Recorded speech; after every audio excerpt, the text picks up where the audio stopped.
Leave. Madison spoke the words in a loud, clear, commanding tone. She left no room for interpretation. Brian didn't know if she meant him, Uriel, or both. He took a step toward her, but she only repeated her words. Now. The two of you. I want to be alone. He didn't think being by herself was the best way to handle the bombshell dropped in her lap. He wanted to stay but accepted her choice of solitude. Allow me to explain. Uriel began. Later. Right now, I need you anywhere else. I'm sorry. I cannot deal with this now. I don't even want to. You stand there appearing 40 years younger and announce not only are you an angel, but my father to boot. I'm not able to process this with you standing in this kitchen. I expect you both gone if you ever want to continue this conversation. Brian heard the anger, and the pain threaded through the steel timbers of her voice, and had no choice except to get Uriel out of the house before he permanently damaged any future relationship he had with his daughter. The elder angel opened his mouth to speak again, but Brian stepped forward and moved into Uriel's line of vision. He spoke to him as angels always talked to one another. "This is not the time," Brian said telepathically. The words drifted silently from within his mind. Mind your own business.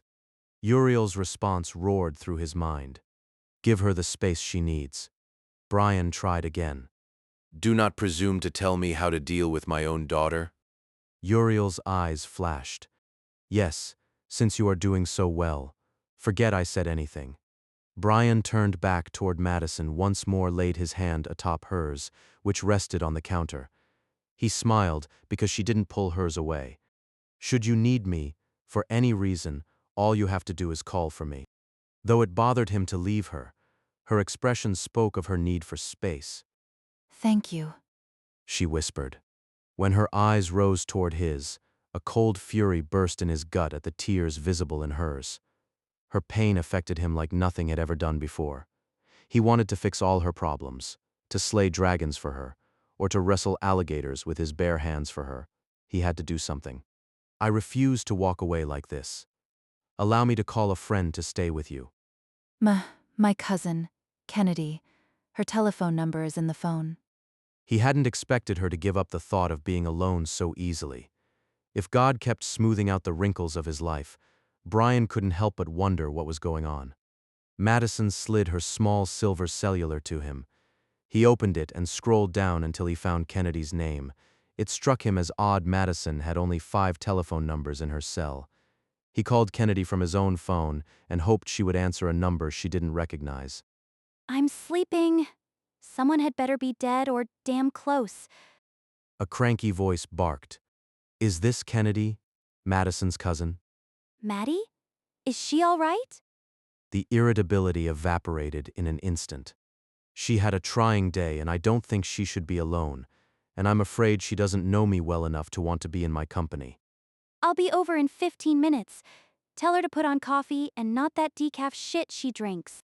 Without another word, the call ended, and Brian closed the cell phone.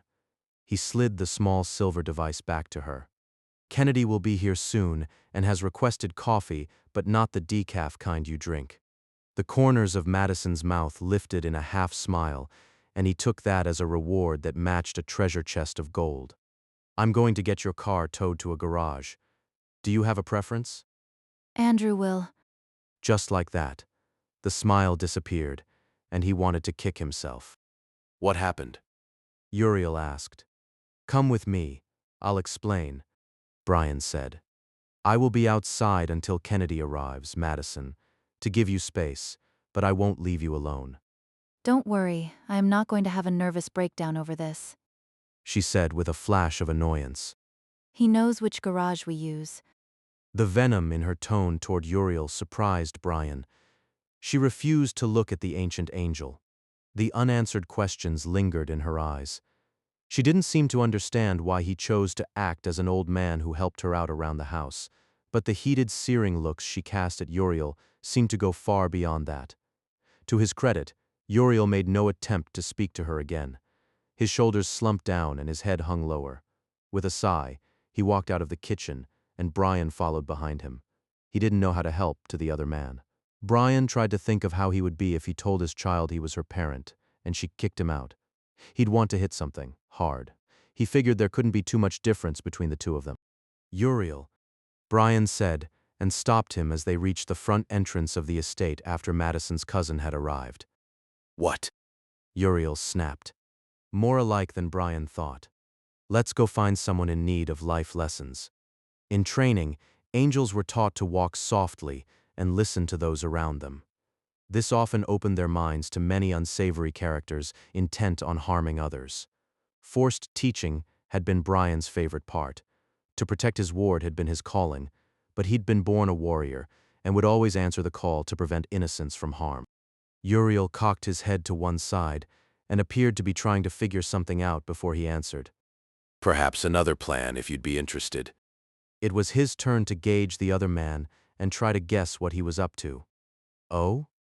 You handled yourself well in there. She isn't even your ward, yet you refuse to leave her unprotected. Another would have done the same. The others do not carry the stigma of fallen. With those words, his mood went from moderately alive to a crushing reminder of why he was on Earth. No matter what had happened today, he'd always be the enemy, a betrayer of his own kind, a failure. Even on Earth, with the humans, his soul bore the marking like a scarlet letter. There would be no escaping his decision. Brian may as well have been cast in the bowels of hell. At least within the flames, he wouldn't build up hope of a life only to be crushed by those around him.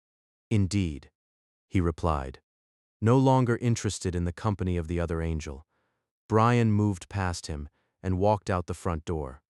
The vision he saw as he stepped outside couldn't have stunned him more. In every species legends are born, and perhaps some of the most recognizable were the archangels. Michael, Gabriel, and Raphael, the messengers of God, stood in their full glory, showered in the light of the heavens. Brothers, Uriel exclaimed.